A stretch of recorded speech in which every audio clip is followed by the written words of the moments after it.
Olá, gente! Estamos começando aí mais uma live, mais uma conversa aqui do canal Esperanto do Zero. E hoje nós vamos conversar com Wendel Pontes, um professor doutor em entomologia, a ciência que estuda os insetos. Além de cientista, ele é esperantista e hoje nós vamos conversar sobre a ciência na Esperantolândia, sobre termos científicos em Esperanto. Como é que funciona isso? Afinal de contas, a gente pensa assim, né? Se o Esperanto é uma língua planejada, os termos científicos, como é que eles ficam nesse processo? Eles são planejados também? Eles não são? Como é que funciona isso, né? Afinal de contas, não tem como a gente criar, já de antemão, imagina você criar uma língua com todos os termos científicos em Esperanto. É praticamente impossível, teria que ser um gênio mesmo para dar conta disso, não é? Então, a gente vai conversar sobre isso com o Wendel Pontes, que ele é presidente da Associação Internacional de Cientistas Esperantistas. Tenho certeza de que você vai gostar bastante da conversa. Wendel Pontes já sabe que a gente começou aqui a live, já está chegando aqui e a gente já vai começar a conversa já. Tudo bom, gente? Sejam bem-vindos aí. Proiecto Quarentena, seja bem-vindo. Vanilsonho na seja bem-vindo. Wilson Pereira dos Santos, seja bem-vindo. Matheus, seja bem-vindo. Pedro, seja bem-vindo. Vamos chegando, gente. Vão se aproximando aí. Pietro do Esperanto, da Baixada do Esperanto, seja bem-vindo. Nós já vamos conversar a conversa. O Wendel já me deu ok aqui dizendo que vai estar entrando aqui no Instagram para fazer parte dessa conversa. Tatira, seja bem-vinda. Nós vamos conversar agora, gente. E olha só, esse tema de hoje é interessante, não é não? Porque eu fico pensando assim, como é que são os termos científicos, né, na Esperantolândia? Porque a gente sabe que as plantas, por exemplo, têm nomes em latim, né, os nomes científicos em latim, os animais têm nomes científicos em latim, e existem termos que a ciência, no desenvolvimento da ciência, existem termos que vão surgindo, né? Eu, por exemplo, eu sou psicólogo, então lá na psicologia a gente fala de inconsciente, e fala de subconsciente, fala de ego, superego, são termos que não existia antes. Né? Não existia isso, não existia inconsciente em língua portuguesa, não existia essa palavra. E essa palavra foi criada. Como é que surge isso? Quem que atesta que determinada palavra surgiu na língua portuguesa e como que acontece isso na Esperantolândia, né? Afinal de contas, as línguas naturais, elas têm um jeito de funcionar, né? E no Esperanto, se é uma língua planejada, como que ela vai dar conta de resolver esse problema? Que é muito problema, é um problema muito semelhante ao problema de quando surgem novos termos em Esperanto, né? Então, no começo, né, quem não conhece o Esperanto, quem não conhece a Esperantolândia, fica um pouco se perguntando, cara, quando surgiu o computador? Como é que surgiu o nome em Esperanto para computador? Quando surgiu o mouse? Como é que surgiu o nome em Esperanto para o mouse? Quando surgiu o celular? Como é que surgiu o nome em Esperanto para o celular? Porque isso, em 1887, quando surgiu o Esperanto, quando surgiu o primeiro livro em Esperanto, não tinha computador, não tinha mouse, não tinha inconsciente, não tinha ego e superego, não tinha um monte de coisa, né? E então, se não tinha, não tinha também a palavra para determinar aquilo. Não é isso? Sunflower, seja bem-vindo. Mari Coelho, Andy Lor, Guilherme, Tatira. Sejam bem-vindos, gente. O Wendel já está chegando aí para nós conversarmos. Vamos clicando aí em curtir, para quem está curtindo, quem já sabe que vai curtir essa conversa.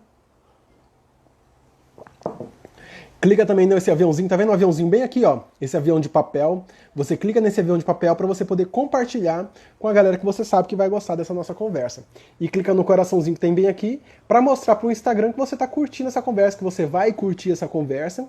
E quanto mais você aperta nesse coraçãozinho aqui, ó, mais o Instagram entende que essa conversa aqui, que essa live tá interessante. E se ele entende que essa live tá interessante, ele vai, o Instagram vai divulgando, vai compartilhando essa live para outras pessoas que seguem o canal Esperanto do Zero. E é isso, gente, porque para quem não sabe, deixa eu só perguntar aqui para o Wendel se está tudo certo.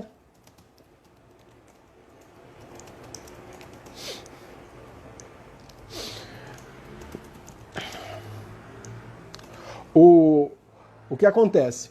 O, o Instagram, ele não divulga todas as lives do Esperanto do Esperanto do Zero para todos os 2.400 seguidores que hoje tem lá seguindo o Esperanto do Zero, tá? Ele não distribui para todo mundo. Então não é só porque você clicou lá em seguir, lá no seu WhatsApp, no seu Instagram, não é só porque você clicou em seguir que automaticamente você vai receber a divulgação das lives do Esperanto do Zero, tá? Isso depende de um algoritmo que o Instagram desenvolve, então depende de quantas pessoas estão clicando nesse coraçãozinho aqui, depende de quantas pessoas estão clicando nesse aviãozinho de papel aqui e compartilhando com outras pessoas, entendeu? Então depende disso tudo. Gente, é isso aí, vamos chegando, tem mais gente chegando, Luan, Ana Amélia, Mel Rocha, Mari Coelho, tudo bom, Luan? Tudo bom, gente? Deixa eu ver quem mais chegou. Sunflower, Pedro, Iraneide, Marcos, Guilherme, Tatira, vamos chegando, gente. Pietro, Vanilson, Proyecto Quarentena. Proyecto Quarentena é um... Ah, o Wendel Pontes já chegou, Wendel. Você tem que clicar no... Wendel, você tem que clicar no botão... A hora que você entra, tem um botão de solicitar. Você tem que clicar no botão solicitar, tá? Ah, não, peraí. Ah, dá pra eu te convidar aqui, peraí.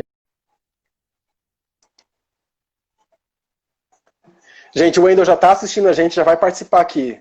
Eugênio, seja bem-vindo. Pronto, o Wendel está conectando, gente.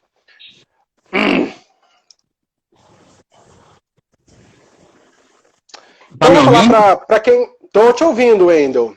Só a imagem que não está chegando ainda. Ó, o Mário Coelho disse que assistir o Wendel é mesmo um show, então já temos gente aqui também que já conhece o Wendel, né, gente? É isso aí. Fala um pouco aí, Wendel, vamos testar de novo. Eu preciso sair para tentar entrar de novo? Para ver se aparece a imagem? Olha, pode ser, vamos testar. Vamos testar então, tá? Eu vou sair e vou entrar de novo. Beleza. A imagem não funcionou, apesar de que o som estava bom. Para vocês o som estava bom também, gente? Vocês estão me ouvindo bem? Vocês estavam ouvindo bem o Wendel também?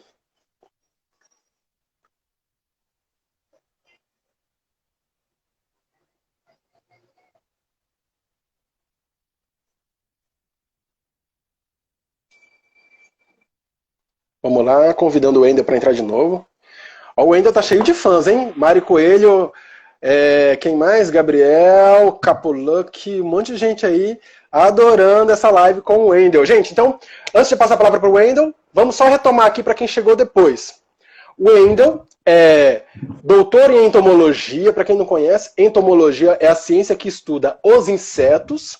Ele é professor da Universidade Federal de Pernambuco, é isso, Wendel? Pernambuco.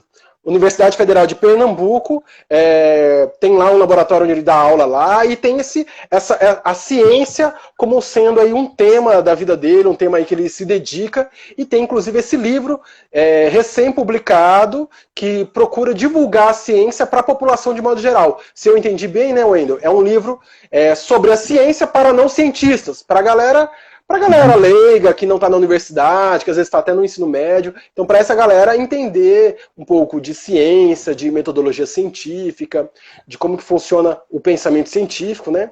Então, esse aí é a área que a qual o Wendel se dedica. E como ele é esperantista, ele na Esperantolândia também se dedica a isso. Então ele é hoje presidente da Associação Internacional de Cientistas Esperantistas. Além de presidente também da Associação Pernambucana de Esperanto. É isso, né, Wendel?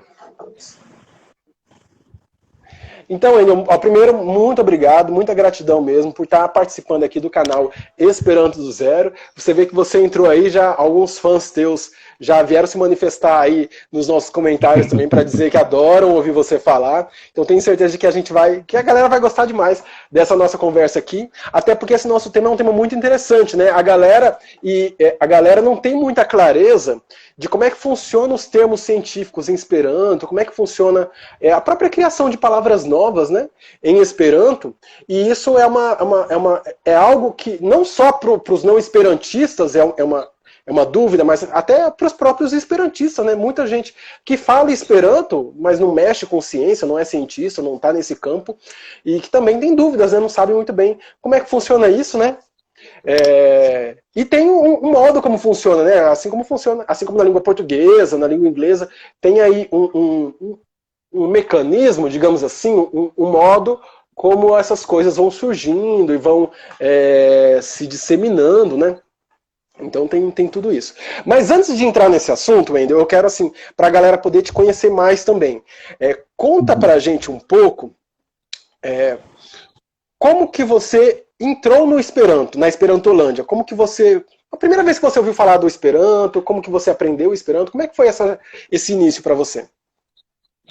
Certo. Então, tá me ouvindo direitinho por aí? Eu tô ouvindo bem. Acho que tá bom, mesmo sem fone, né? Eu acho que o pessoal tá ouvindo bem. Gente, se não tiver bom, vocês avisam aí, tá? Por favor, avisem, porque aqui tá chovendo um pouco, isso pode afetar algum som, né? Mas vamos lá. Eu aprendi Esperanto com 15 anos de idade, na minha adolescência. Minha família passava por uma certa dificuldade, então eu sempre quis aprender as coisas. Eu nunca tinha muita oportunidade porque não era tão comum você ter cursos gratuitos das coisas que você poderia fazer. Ao mesmo tempo, nos meus estudos normais, eu tive uma ideia muito curiosa, não sei se é uma coisa que aparece na maioria das pessoas, mas eu fiquei curioso sobre como funciona a mente de uma pessoa que fala 2 idiomas. Eu tinha visto uma reportagem e tinha um tradutor. Aí eu parei para pensar, nunca tinha pensado naquilo, como é que o tradutor vai de um idioma para o outro e não se confunde as palavras? Eu não entendia como isso funcionava. Não sabia onde procurar. Eu disse, bom, então eu tenho de me tornar um bilíngue para poder entender como é que funciona. Aí eu comecei a estudar inglês, só que inglês de escola pública não Você tinha quantos anos muito. Isso, Wendel? Eu tinha 14 anos de idade. Certo. Era um pouquinho jovem. Aí, chegando lá, comecei a estudar inglês, estudar gramática. Não serviu lá de muita coisa. Um belo dia, passando numa instituição que eu frequentava, tinha um cartaz datilografado, não sei se a maioria das pessoas sabe o que é uma máquina de escrever hoje em dia, mas datilografado, preso numa parede, dizendo curso de Esperanto grátis. Naquela época, grátis, até injeção na testa, curso de tricô, qualquer coisa que fosse curso gratuito, eu estava querendo fazer. Chego lá, Esperanto é um idioma. E na primeira aula me foi ensinado as questões muito básicas do Esperanto. As dificuldades que eu tinha no inglês da escola pública, eu praticamente não teria com Esperanto por conta da regularidade e a falta de exceções. Eu disse, pronto, esse é o idioma melhor para aprender mais rápido, para eu saber como funciona a cabeça de um bilíngue.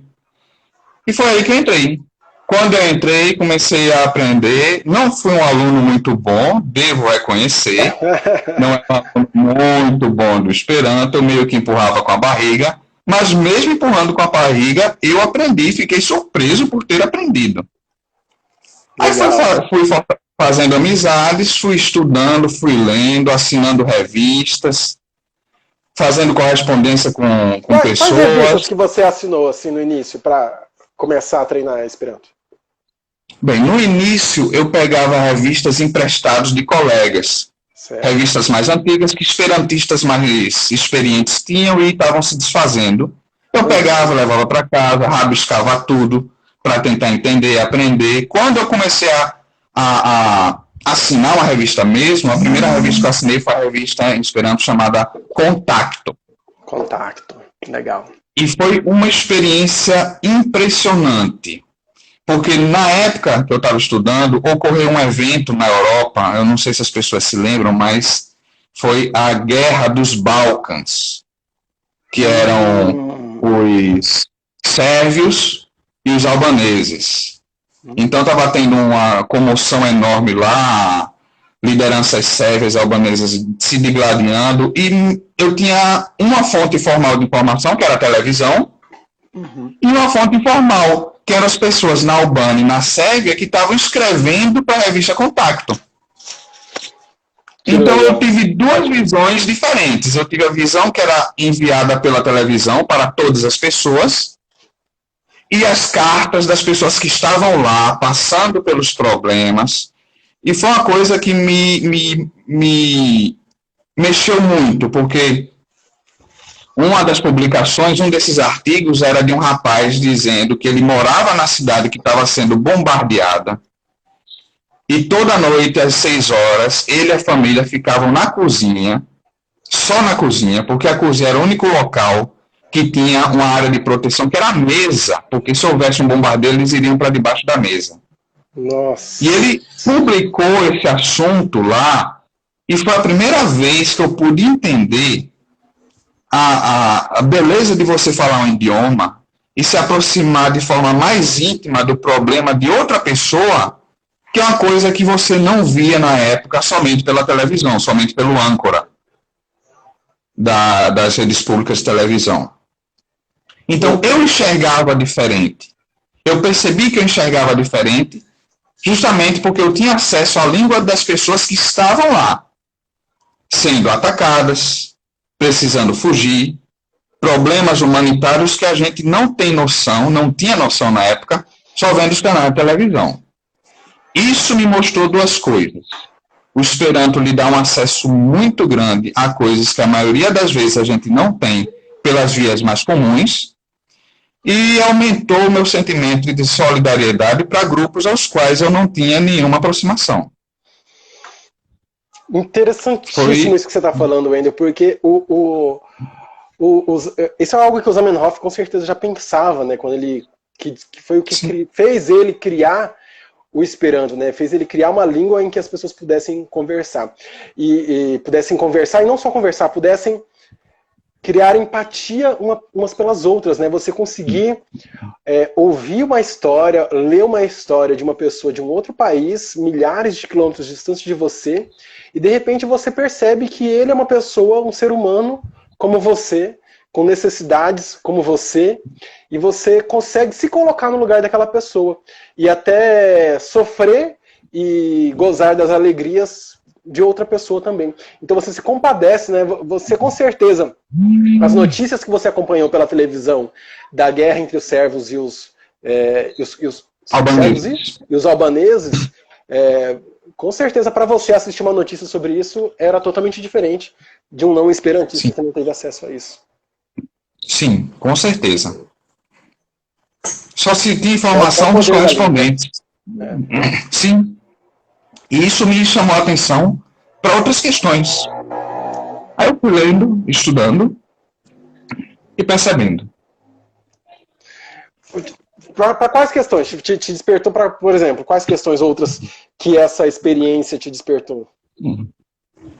Tolerância, especialmente. Eita, eu tô com pigarro.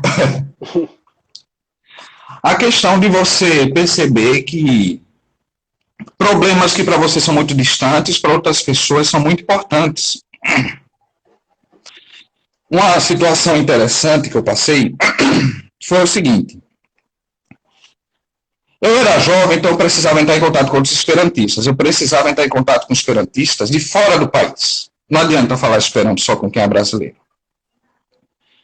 E na época, você não tinha internet. Mas existia um serviço internacional de correspondências. Então eu entrei. O serviço era o seguinte. Era uma instituição que ela tinha o endereço de pessoas que queriam conversar com qualquer outra pessoa no mundo, esperantista. Entendi. Você bastava mandar um e-mail para elas, uma carta. Uma carta. Isso denuncia um pouco minha idade. Foi na década de 90, é isso? Pois é. Isso denuncia minha idade. Eu sou assim bonitinho, novinho, porque eu trabalhei no laboratório de MOL. Então deu uma Tá certo, é bem conservado, né? Aí eu mandei uma carta, porque as regras eram o seguinte: se você quiser encontrar amigos esperantistas em outros países, você escreve uma carta dizendo seu endereço, dando seu perfil e com quem você quer conversar, pessoas de diferentes níveis e assuntos. Eu mandei uma carta, recebi 5 correspondências diferentes, das quais eu apenas mantive 3 delas durante algum tempo. Sim. E uma delas foi uma experiência bem diferente.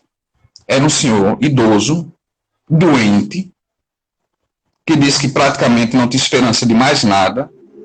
Nossa. A única fuga que ele tinha era falar esperanto, escrever para alguém. E queria conhecer um brasileiro. Aí eu aceitei e começamos a trocar experiências. A letra dele era horrível, eu escrevia manuscrito. Oh, meu Deus. O esperanto eu entendia bem, agora a letra era horrorosa. Eu acho que ele era médico aposentado. Mas aí ele foi me contando a vida dele, das amizades, dos filhos, de um cachorro. Ele me mandou a foto do cachorro dele. Me mandou uma fita cassete na época, eu acho que a maioria não sabe o que é isso, fita cassete, com as músicas do país dele. Ele era da República Tcheca. Ele fez questão de me contar como foi que ocorreu a separação da Tchecoslováquia em República Tcheca e Eslováquia. Eu não sabia, não tinha ideia. A primeira vez que eu vi de um nativo que passou por isso. E ele era uma pessoa muito doente. Foi um momento muito, muito importante, porque eu me solidarizava com ele. Era uma pessoa muito animada, mas ciente de que tinha uma doença. Nunca me falou da doença, mas eu suspeitei. E eu fico feliz, de uma certa forma, porque acredito que a correspondência comigo deixou ele um pouco mais feliz nos seus últimos anos de vida. Até hoje conservo todas as cartas. Que legal. Que legal. Até que um dia ele não me respondeu mais. Mas a experiência com ele foi muito importante, porque às vezes a gente não tem muita paciência com idosos, com pessoas com dificuldades de comunicação. Isso me deu essa experiência. O fato de eu ser um esperantista no Brasil, falando com um esperantista na Eslováquia, me deu uma sensação maior de solidariedade. Eu tinha alguma coisa mais próxima com ele do que 2 seres humanos. Falávamos a mesma língua, conversávamos bastante. E foi uma experiência que me ajudou a entender melhor o quão importante é você conseguir se comunicar bem com outra pessoa. Coisa que dificilmente você consegue confiando só nos tradutores, nos tradutores, né? E o fato de você ter essa aproximação me fez querer conhecer melhor as outras culturas, inclusive culturas que eu não conhecia. E foi no Esperanto que eu encontrei os maiores exemplos de solidariedade que eu já vi em todos os grupos dos quais eu participei. Eu participei de muitas coisas na minha vida. Dá uns exemplos pra gente. Eu participei de coral, eu participei Coral de instituição... Não. Ah, tá. E nas minhas experiências em grupos, de participar de grupos, sempre gostei de participar de grupos, o Esperanto foi o grupo único que eu encontrei, onde eu vi exemplos de solidariedade realmente desinteressados. Coisas impressionantes. E uma delas foi comigo mesmo. Que bacana. Olha, que história fenomenal. O pessoal tá gostando demais. É uma história realmente interessante. Vocês ficaram quanto tempo mais ou menos se correspondendo, Wendel? Eu acho que por volta de 1 ano e meio. Demorava 2 a 3 meses para ir uma carta, voltar. Nosso sistema de correios não era lá muito eficiente. Brasileiro, o dele eu acho que também não. Mas foi passado por uma separação, né? Acredito que também né? Isso deve trazer dificuldades. Foi. Tem essa história, tem outras engraçadas, assim, por exemplo, eu entrei em correspondência com um rapaz de Togo, da África. Legal, Togo. Ele era jovem, bem animado, tudinho. Aí eu escrevi, que massa, vamos conversar, beleza, tudinho. E ele foi me respondendo. E, na verdade, só foi uma carta que eu recebi dele, dizendo, poxa, nós temos muitas aproximações, você é muito legal. Só que eu acho que ele notou que o Wendel não é um nome comum brasileiro e me tomou como uma moça. Ah, meu Deus. E na carta que ele me respondeu, ele me pediu em namoro. Ah, meu Deus do céu.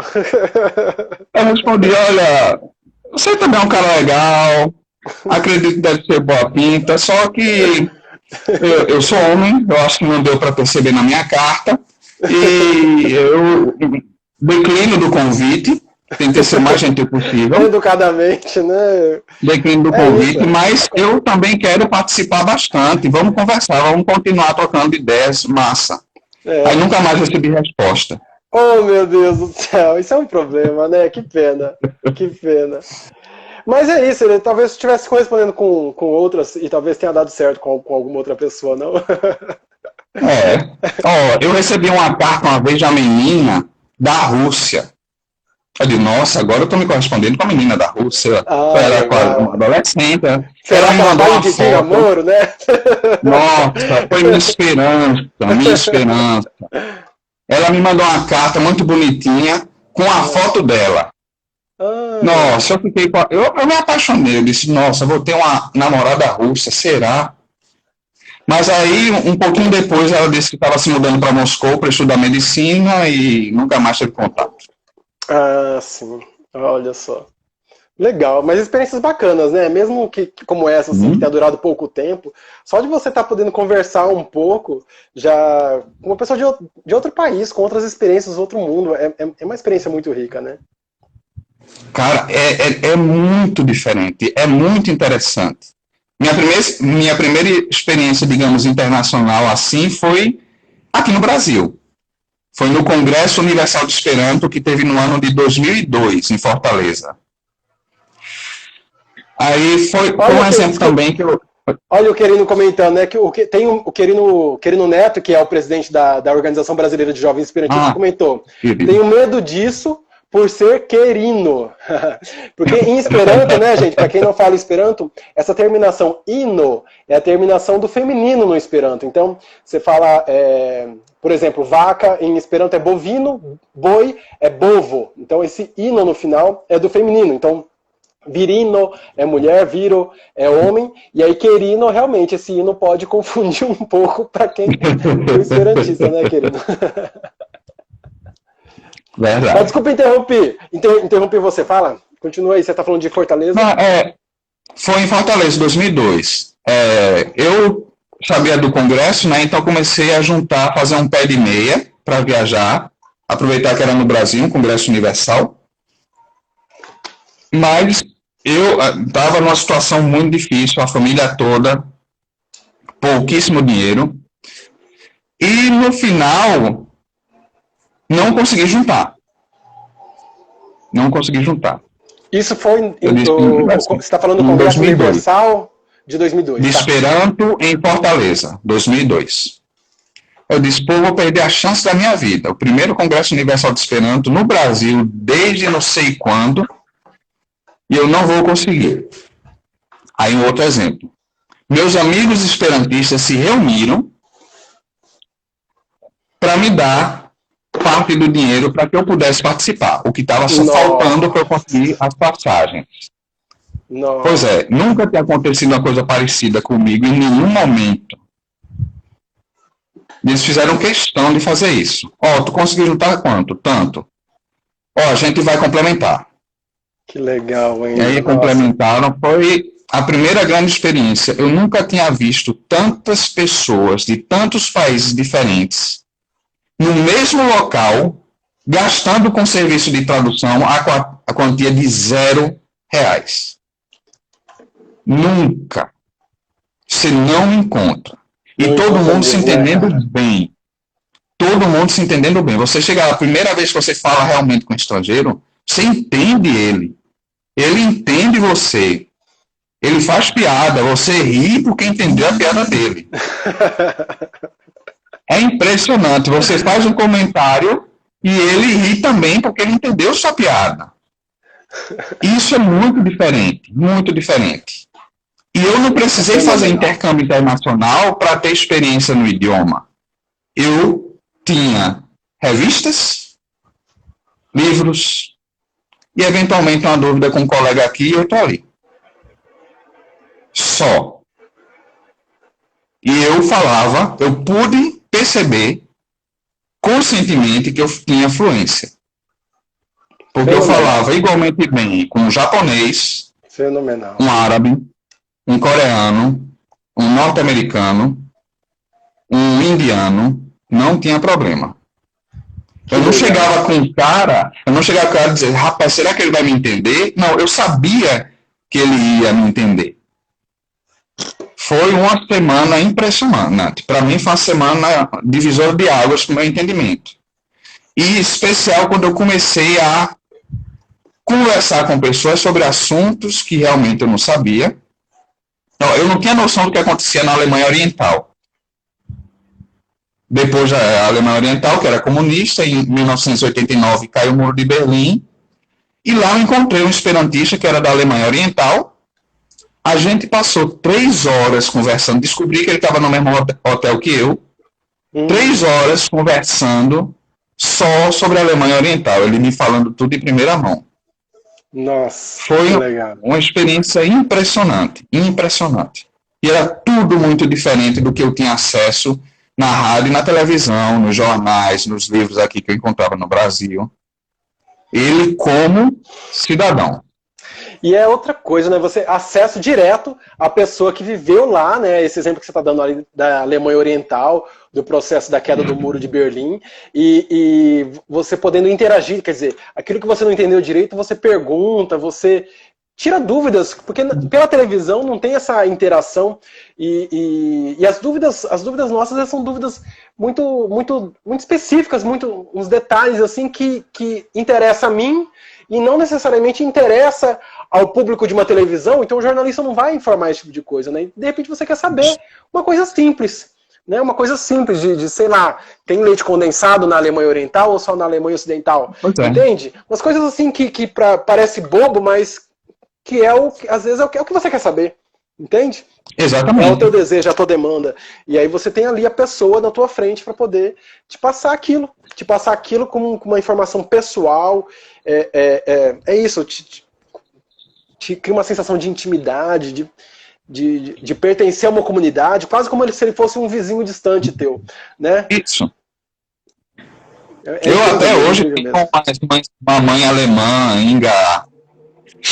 Tem um monte digo que são parentes esperantistas, porque a nossa interação é muito boa. Que bacana. E até hoje mantenho. Teve a Inge é uma alemã, eu conheci ela em 2002, nesse congresso. Eu vim reencontrá-la fisicamente somente em 2013, num congresso que teve na Argentina, Buenos Aires. Impressionante como a nossa amizade... Foi o Congresso Universal que teve Foi Universal, que teve em Buenos Aires. Foi a segunda chance que eu tive de encontrá-la. E foi impressionante porque a amizade era a mesma. Tipo, a gente tinha aquela afinidade, continuou com aquela afinidade, e era como se não tivesse passado tanto tempo. Era como se eu tivesse visto ela 2 dias atrás. E coisas tão autênticas assim é difícil você encontrar. Eu posso dizer que eu encontrei entre esperantistas, principalmente com pessoas de outros países. Que bacana, que bacana. O que você mais gostou dos congressos universais dos quais você participou? Aliás, você participou então no Congresso de Fortaleza e desse de Buenos Aires. Teve mais algum que você participou? Fortaleza, Buenos Aires, o 100º Congresso Universal de Esperanto, que foi em Lille, na França, e o Congresso Universal de Esperanto, que foi em Lisboa, em Portugal. Bacana. Eu tenho essas 4 experiências de congressos universais. E um Congresso das Américas, agora não me lembro qual foi o ano, que é chamado de TACE, Tut America Congresso de Esperanto, que foi em São Paulo, que também foi bem amplo. Teve muito brasileiro, mas também teve muito estrangeiro. Aí foram esses 5 eventos internacionais que eu participei. Que bacana, que bacana. O que você mais gostou desses eventos internacionais? Entender Teve todo alguma mundo. coisa assim, não sei. Oi? Entender todo mundo.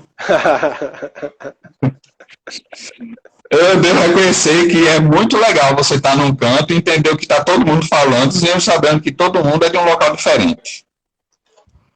As palestras são boas, as pessoas são interessantes. Eu confesso que eu não sou um cara lá muito de turismo, então, assim, ir para museus, ir para pontos turísticos, mas as pessoas fizeram uma diferença muito grande. Consegui estar lá com muita gente, conversar com muita gente, reconhecer pessoas que eu só conhecia por escrito, por e-mail, e encontrar pessoas que eu via que publicavam livros, publicavam artigos, ver a pessoa, pedir para falar com ela, e ela, na maior, claro, vem, vamos conversar. E sem estrelismo nem nada. Foi essa experiência pessoal de lidar com as pessoas que eu mais, assim, que eu melhor tenho dos congressos. Fora os assuntos que são tratados que são muito diferentes. Então você pode aprender coisas muito diversas só participando de congressos universais. E aprender melhor o idioma também. O Pietro está falando que o Congresso Pan-Americano de Esperanto foi em 2011, esse que foi em São Paulo. O TAC. Legal. O TAC, isso. Tutamerica Congresso de Esperanto. Isso. E aí foi nesses congressos universais que você se aproximou da Associação de Cientistas Esperantistas? Como que você começou a interagir, entrou para a Associação de Cientistas Esperantistas? Bem, meu relacionamento com eles foi bem anterior. Assim que eu terminei os cursos, o meu curso básico de Esperanto, fui para o avançado, fui para o conversacional e daí eu descambei sozinho. Comecei a ler, pegar artigos, revistas, e eu sempre gostei de ciência, desde jovem. Eu disse, se você tem diversas associações de Esperanto, deve ter também uma associação de cientistas. Na época, a Associação de Cientistas, ela era capitaneada por um alemão chamado Rüdiger Sachs, e ela publicava uma revista chamada Scienza Revue, que é revista científica, que eles publicavam somente artigos científicos, não científico como a gente conhece, mas artigos com informações científicas em Esperanto. Uma carta para ele e disse, olha, eu posso propor um artigo para ir? Ele me respondeu 3 meses depois, pode, claro, pode mandar, qualquer coisa a gente corrige. Aí eu escrevi sobre um assunto que eu estava tendo na minha graduação, mandei para ele, e depois de um tempo apareceu. Eu não tinha dinheiro para ser sócio da instituição, mas na revista onde saiu o meu artigo, ele fez questão de me mandar. Desculpa, então ele me mandou a revista onde eu publiquei o artigo. Legal. Era assinante, eu sabia que ela existia, não era assinante. Mas eu queria escrever para ela, para contribuir. Aí eu tive essa amizade com o Rüdiger, aí comecei a escrever mais artigos com ele, para ele, até ele terminar, né? Ele foi redator dessa revista e presidente da Associação Científica até a morte dele, que foi em, eu não me recordo, 2013, alguma coisa assim, não faz nem tanto tempo. Aí a associação passou para outras pessoas, uma delas foi o José Antônio Vergara, que é um esperantista chileno muito competente. Ele pegou a associação, falou com as pessoas que já tinham contribuído para continuar contribuindo. Nesse meio tempo eu me aproximei de uma outra revista científica que foi criada aqui, iniciada pelo Dominique Santos, que é um esperantista brasileiro. Ela é chamada de Telescopo. Desculpa, foi uma revista científica. Cortou um pouco. Foi iniciada por quem? Dominique Santos. Dominique Santos. Que é um esperantista brasileiro. E ele queria criar uma revista, também uma revista esperantista sobre assuntos científicos. Me convidou para participar, eu participei também. Infelizmente, a Telescopo depois deixou de existir, nós tivemos alguns artigos lá. Aí a ISAI teve uma outra mudança de presidência, né? Aí um amigo meu, o Antonílio... Explica pra gente o que é ISAI. Perdão. ISAI é a sigla de Internacia Scienza Asocio Esperanta, que é a Associação Internacional de Cientistas que falam Esperanto. Aí o José Antônio Vergara deixou a presidência e um amigo meu, o Antonílio K., que é francês, se entusiasmou e disse: você topa fazer parte comigo de uma gestão para a gente tocar para frente a associação? Eu olhei e vamos lá, né? Nessa época eu conheci uma boa parte de outros cientistas, também entusiastas, esperantistas. O Loïc Rossi, que tem um canal no YouTube, o Frank, que tem aquele site que é muito bom, que eu recomendo a todos que gostam de ciência, que é o Scivolemo. Scivolemo. Isso. Bacana. E alguns outros entusiastas, aí a gente pegou a ISAI, conseguiu criar uma página, criou um blog de informações científicas. Durou uns 3 anos, a gente conseguiu tocar isso, mas ultimamente veio a pandemia, surgiram outras prioridades e eu precisei me afastar um pouco. O Antônio era presidente, o Antonílio K. era o presidente da ISAI, ele renunciou por conta de problemas pessoais que ele teve. Aí foi nesse momento que automaticamente, por ser vice-presidente, de uma certa forma, eu assumi o presidente. Se tornou presidente da associação. Isso. Aí no momento a gente está parado mesmo. A nossa última atividade foi durante o Congresso Universal do Esperanto, do qual eu não pude participar, mas a pandemia e as mudanças que tiveram agora me afastaram bastante disso. Escuta, e como é que fica a questão dos termos, né, científicos? Porque eu imagino, o Zamenhof, quando criou o Esperanto, ele tinha lá o primeiro livro, né, com o vocabulário de Esperanto e as regras gramaticais, e depois algumas... Quer dizer, a necessidade de novas palavras foi surgindo e as pessoas foram criando palavras principalmente a partir da construção de palavras, a partir do vocabulário que já existe, né? Então, em Esperanto, você tem um mecanismo pelo qual você consegue juntar duas palavras, ou juntar uma palavra com prefixo, com sufixo, às vezes 2 prefixos, às vezes 2, 3 sufixos, e você cria lá um novo significado, uma palavra que inicialmente não existiria no Esperanto. Você é doutor em entomologia. Eu imagino que talvez a questão de como é que funciona, por exemplo, na questão dos insetos. Eu imagino que insetos, o nome da... Sei lá, existe aranha em Esperanto, existe formiga em Esperanto, barata em Esperanto, mas insetos mais raros, insetos, por exemplo, que só existam no Brasil ou que só existam na Austrália, talvez não tenha um nome original para aquele inseto no Esperanto. E aí, como que resolve-se isso? Né? Como é que se resolve isso? E aí falei do inseto como exemplo, né? Dentre tantos outros termos que não existem e que no processo de comunicação entre cientistas, né? Ou entre pessoas que não são cientistas, mas que vão falar sobre algum tema que é mais da ciência, né? A pessoa tem que falar a palavra. Como é que surge isso? Se a palavra não existe. Bem, pois é uma questão interessante essa. Você tem muitos que é conhecido. Você falou formiga, girafa, gorila, isso tem Esperanto. Para outros grupos, em termos científicos, todas as pessoas, todas as nações, elas usam o nome internacional do organismo, pelo menos a nível científico. Então, formigas, borboletas, existem muitas. A gente chama borboleta, mas você tem centenas de espécies de borboletas.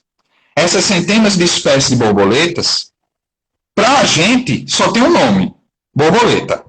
Borboleta serve para qualquer borboleta que você encontrar: amarela, preta, vermelha, azul, transparente. Só que na ciência, cada uma dessas tem um nome científico, que a gente usa generalizado, que é o borboleta. Como é que funciona o Esperanto? A tendência é que você, para esses organismos pouco conhecidos, você não tem um nome Esperanto, você usa o nome internacional da espécie, como o cientista faz. Todos os cientistas, em qualquer país do mundo, ele, por definição, por obrigação, ele tem de tratar da espécie pelo seu nome científico. Ele pode até mencionar que ela tem um nome popular no país dele, mas em contato com outros cientistas e contatos oficiais pela academia, ele tem de usar o nome científico, que é o nome em latim. Certo. São os dois nomes de latim. O do cachorro é Canis familiaris. E você tem centenas, milhões de nomes em relação a isso.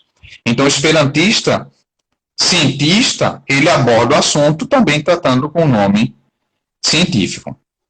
Há casos que existem animais, como você tinha mencionado, que só existe aqui no Brasil. Eu vou dar um exemplo de um exemplo que, digamos assim, foi esperantizado. A gente sabe que nomes comuns, por exemplo, Hundo. Hundo eu acho que vem de Hund, de alemão, que é cachorro. E virou Hundo e ficou generalizado.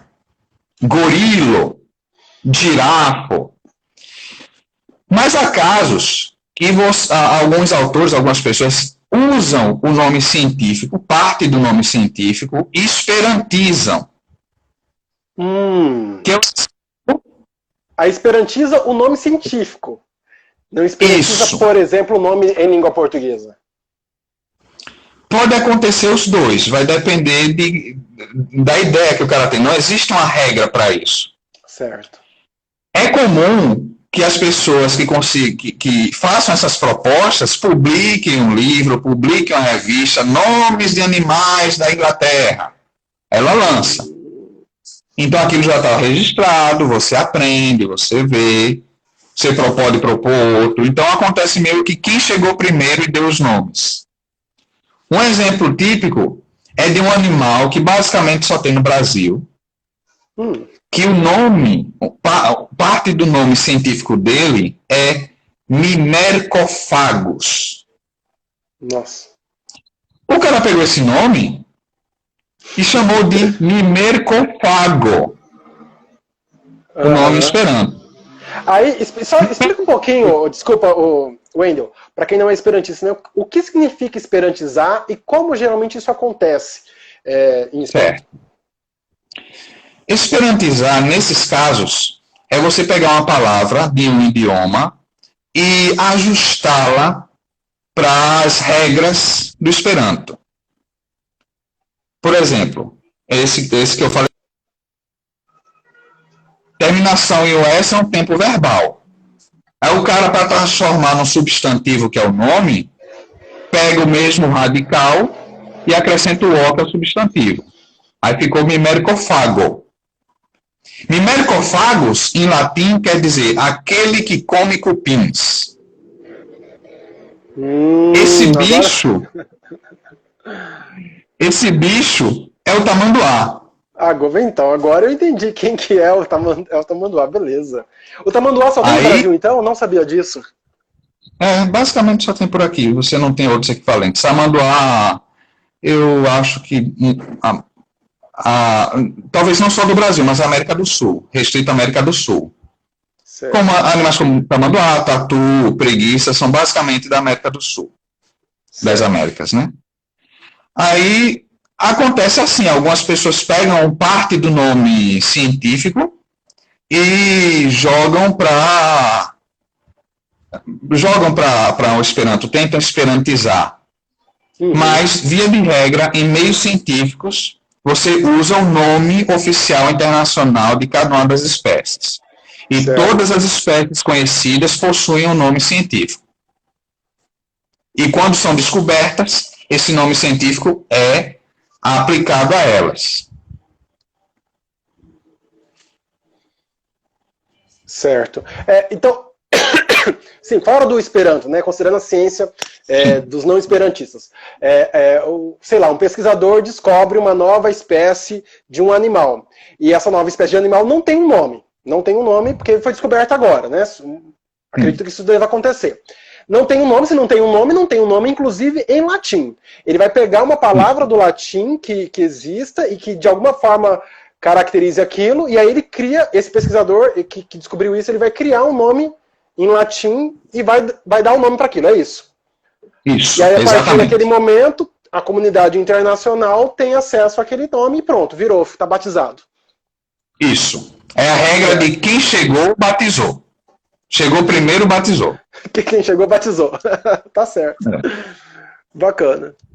Bacana. A partir daí pode surgir nomes nacionais, podem não surgir nomes nacionais, e outros países vão adaptando, e o Esperanto também. Pode criar-se um nome em Esperanto para aquela espécie, que não é uma coisa formal. Não é uma coisa formal, é uma coisa que geralmente acontece na comunicação, conversando, o cara pode até escrever alguma coisa e dar o nome àquele bicho e dizer, esse nome, aí coloca numa nota de rodapé, refere-se à espécie tal, tal. E vai de quem chegou primeiro. Pronto, interessante. Eu acho isso é interessante, né, Wendel? Porque assim, as pessoas, algumas pessoas têm um certo preconceito com o Esperanto, porque o Esperanto é dita uma língua planejada e alguns chamam de língua artificial.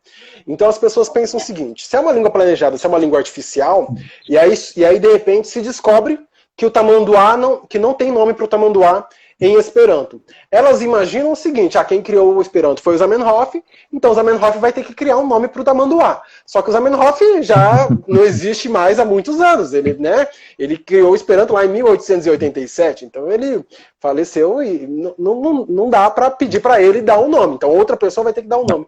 E aí como é que vai acontecer isso, né? Pois é. É assim que toda língua evolui assim. Não tem para onde correr. A gente rouba, os que falam português roubam palavras de outros países, de outros idiomas, outros roubam as nossas. Bossa Nova, o pessoal conhece como Bossa Nova em muitos países, quem que fez foi a gente. A gente fala hardware, software, e assim, não tem propriedades nesse sentido. Esperando também. Pois é, se você for parar para pensar, né, no Esperanto, esses nomes eles vão surgir assim como surgem nas línguas naturais. No fim das contas é isso. As pessoas precisam falar, elas vão recorrer a dicionários e não vão encontrar, e aí vão criar uma palavra. Elas não vão ficar titubeando, ela tem que se comunicar. Necessidade de comunicação se impõe sobre a ausência ou não ausência daquela palavra. A pessoa se comunica e pronto. E, como você disse, quem chegou primeiro batiza e o resto das pessoas aderem, ou não também, que também ninguém é obrigado a aderir. Quiser inventar outra palavra, inventa outra palavra, e a palavra que mais tiver adesão de pessoas vai no fim das contas, ser a palavra utilizada, né? Isso. Geralmente, esses grupos de cientistas, pelo menos em Esperanto, eles discutem entre si quais seriam as melhores palavras para se descrever determinada coisa, qual é a melhor adaptação, qual é a melhor forma de se falar alguma coisa mais esperantizado, mais traduzido. E isso vai rodando entre eles. A comunidade científica como um todo, ela é bem unida. Os esperantistas especialistas em determinadas áreas, jurídicas, filósofos, matemáticos, médicos, também conversam entre si. Então, alguém pode chegar e ter uma dúvida: eu não sei como é que se chama essa doença, qual é o melhor nome dessa doença. Aí o cara, vamos usar um nome que é mais próximo do latim. Aí o outro, não, vamos pegar um nome que é mais conhecido, que não é o latino, mas é mais conhecido em outras regiões. E entre eles mesmos terminam chegando no consenso. Você pode até chegar a um caso de você ter 2 ou 3 nomes parecidos para o mesmo organismo. É mais difícil, mas pode acontecer. Mas as pessoas que estão nessa comunidade terminam definindo. Não é muito diferente. Assim como a língua portuguesa, às vezes acontece também de você ter uma planta ou um animal com 2 nomes, né? E às vezes em uma região é conhecido mais por um nome, em outra região é mais conhecido por outro nome. E pronto, né? E a comunicação aqui tem uma comida de existir por conta disso. Inhame. Oi? Inhame. Inhame. O que tem o inhame? Inhame aqui é um tubérculo, eu acho que por aí é conhecido como, eu não sei, tem uns nomes parecidos, macaxeira, eu me esqueci macaxeira, agora. mandioca, aipim. Mandioca, aipim, pronto, inhame aqui. Então você tem essas coisas, não estão certas nem erradas, não faz sentido dizer quem é certo e quem é errado. São nomes, são sinônimos para a mesma coisa. Em Esperanto, isso é um pouco mais difícil. Como é uma comunidade muito grande que se comunica bastante, há a tendência que haja um nome único. Certo. Inclusive por facilidade de comunicação. Então é importante que uma pessoa tenha facilidade de comunicação. Sim. Imagine uma situação onde existe um grupo de esperantistas que não falam com ninguém no mundo. Só eles conversam entre si. Aí eles complicado, vão né? saber os nomes daquilo. A tendência é uma. Ou eles se comunicam com as pessoas fora do círculo deles para aprender esses nomes, ou eles vão criar nomes que eles mesmos entendem. Só que a comunidade internacional toda não vai entender. Porque foram eles que criaram ali na hora. Sim. Só que a comunidade esperantista, ela é muito dinâmica. Então é muita gente conversando muita coisa, com muitas pessoas do país inteiro. Então a chance de você ter grupos isolados é muito pequena, pelo menos no cenário que a gente entende hoje. Sim, com a internet, né? Eu acho que talvez há anos atrás, talvez fosse mais possível, né? Mas hoje... Eu lembrei que eu fiz psicologia, Wendel, e na graduação em psicologia, eu estava terminando a graduação em psicologia, e aí a gente ficou sabendo, né, os estudantes, os professores estavam nos avisando que todas as obras completas do Freud estavam sendo retraduzidas para a língua portuguesa. Porque até então, até 2008 mais ou menos, até 2009 mais ou menos, todas as obras do Freud, em língua portuguesa, eram traduções da tradução em língua inglesa. Então, o que acontece? O Freud ele escreveu em alemão, né? Que ele é Sigmund Freud, ele escreveu em alemão as obras dele. Alguém traduziu para o inglês e alguém traduziu do inglês para o português. Então, nós tínhamos acesso à psicanálise desenvolvida por Freud a partir da tradução em língua inglesa. Inclusive, alguns professores que nós tivemos não ensinavam psicanálise pelos livros em língua portuguesa. Eles preferiam utilizar os livros em língua espanhola. Inclusive, o espanhol me foi muito útil na graduação por conta desses professores, que eles falavam que a tradução em língua espanhola era melhor, era mais fiel ao original em alemão, e que eles diziam que a tradução em língua inglesa não era boa, e a tradução em língua portuguesa era pior ainda, porque era a tradução da tradução que não era boa em língua inglesa. E uma das coisas que a gente ficou sabendo nessa retradução é que algo muito importante do Freud não ficou bem traduzida, que é a noção de inconsciente. A gente chama de inconsciente, Freud chamava de inconsciente, pelo menos isso na tradução em língua portuguesa, aquilo que não está consciente, né? Aquilo que não está consciente. E, na verdade, em alemão, ele não chamava de inconsciente, ele chamava de subconsciente. Então, subconsciente, para um leigo, subconsciente e inconsciente não parece algo muito diferente. Mas você percebe que inconsciente é aquilo que não está consciente. E subconsciente é aquilo que está abaixo do consciente. Quando você fala que está abaixo do consciente, fica mais claro para você, essa metáfora te ajuda a entender que isso que está abaixo em algum momento pode emergir para o consciente. Percebe?